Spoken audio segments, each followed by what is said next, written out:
नमस्ते और आपका स्वागत है मेरे चैनल सत्य की ज्ञान पर। आज की कहानी थोड़ी दिलचस्प है, थोड़ी सीख देने वाली है और जरा सी रहस्य से भरी हुई भी।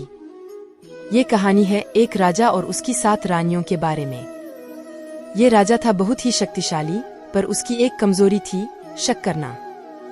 कहानी में एक मोड़ आता है जब राजा को मिलती है एक किताब, त्रियाचरित्र। इस किताब को पढ़ने के बाद राजा के मन में अपनी रानियों को लेकर सवाल खड़े होने लगते हैं। वो सोचने लगता है कि क्या वाकई औरतें उतनी ही चंचल और धोखेबाज होती हैं जितना किताब में लिखा है। अपने इस शक को दूर करने के लिए राजा एक अनोखी योजना बनाता है। वो खुद को छिपाकर एक साधु का भेष धारण कर लेता है। अब ये साधु बनकर राजा महल में दाखिल होता है और उसकी मुलाकात होती है उसकी 7 रानियों से। तो क्या रानियां इस साधु के जाल में फंसेंगी या फिर राजा की ये चाल उल्टी पड़ जाएगी? ये जानने के लिए बने रहिएगा इस वीडियो के अंत तक। इस बीच कमेंट्स में जरूर बताइए कि आप क्या सोचते हैं, क्या रानियां राजा को पहचान पाएंगी या फिर साधु के भेष में राजा अपनी ही रानियों को धोखा दे देगा? चलिए शुरू करते हैं ये कहानी, त्रियाचरित्र। त्रियाचरित्र की कहानी एक प्रसिद्ध कहानी है जो स्त्री चरित्र की जटिलता और खतरों को दर्शाती है। यह कहानी एक राजकुमार की है जो त्रियाचरित्र पढ़ने के बाद अपनी पत्नियों के चरित्र पर संदेह करने लगता है।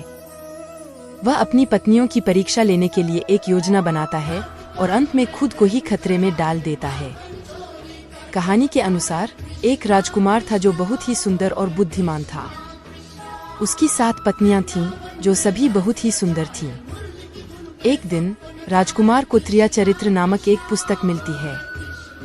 यह पुस्तक स्त्री चरित्र की जटिलता और खतरों के बारे में बताती है। पुस्तक पढ़ने के बाद राजकुमार को अपनी पत्नियों के चरित्र पर संदेह होने लगता है। वह सोचने लगता है कि उसकी पत्नियां भी अन्य स्त्रियों की तरह ही चंचल और विश्वासघाती हैं। अपनी पत्नियों की परीक्षा लेने के लिए राजकुमार एक योजना बनाता है। वह एक साधु का भेष धारण करता है और अपनी पत्नियों से मिलने जाता है। वह उन्हें बताता है कि वह एक शक्तिशाली साधु है और उन्हें उनकी किस्मत बता सकता है। राजकुमार की पत्नियां, जो साधु को असली मानती हैं, अपनी अपनी किस्मत जानने के लिए उत्सुक हो जाती हैं। साधु के रूप में राजकुमार अपनी पत्नियों से बातें करता है और उनके चरित्र का परीक्षण करता है। वह पाता है कि उसकी सभी पत्नियां चंचल और विश्वासघाती हैं। वे सभी साधु के मोह में पड़ जाती हैं और राजकुमार को धोखा देने के लिए तैयार हो जाती हैं। राजकुमार अपनी पत्नियों के चरित्र से बहुत दुखी और निराश होता है। वह खुद को धोखा दिया हुआ महसूस करता है।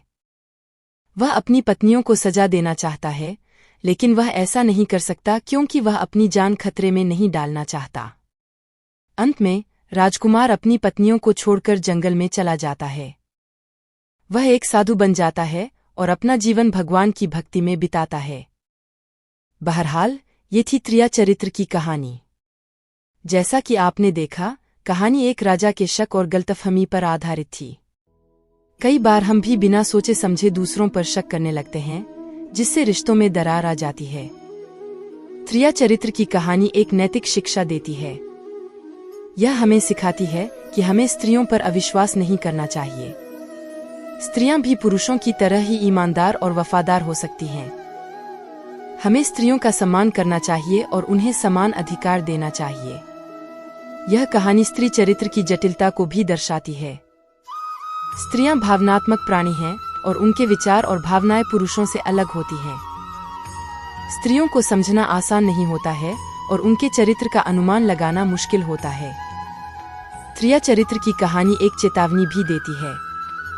यह हमें सिखाती है कि हमें स्त्रियों के मोह में नहीं पड़ना चाहिए। स्त्रियों का मोह हमें गलत रास्ते पर ले जा सकता है और हमें विनाश की ओर ले जा सकता है। ये कहानी हमें ये सीख देती है कि किसी पर भी जल्दबाजी में भरोसा मत तोड़िए। शक करने से पहले सच्चाई जानने की कोशिश करें।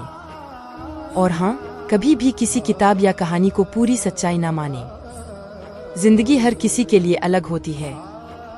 तो आप लोगों को ये कहानी कैसी लगी? कमेंट सेक्शन में जरूर बताइएगा। साथ ही अगर आप किसी और कहानी के बारे में सुनना चाहते हैं तो वो भी कमेंट्स में बता सकते हैं। अगर आपको ये वीडियो पसंद आया है तो इसे लाइक जरूर करें और मेरे चैनल को सब्सक्राइब कर लीजिए। घंटी आइकॉन को भी दबा कर रखिए ताकि आने वाली हर वीडियो की सूचना आपको मिलती रहे। आप सभी का बहुत बहुत धन्यवाद। अगले वीडियो में मिलते हैं, तब तक के लिए नमस्ते।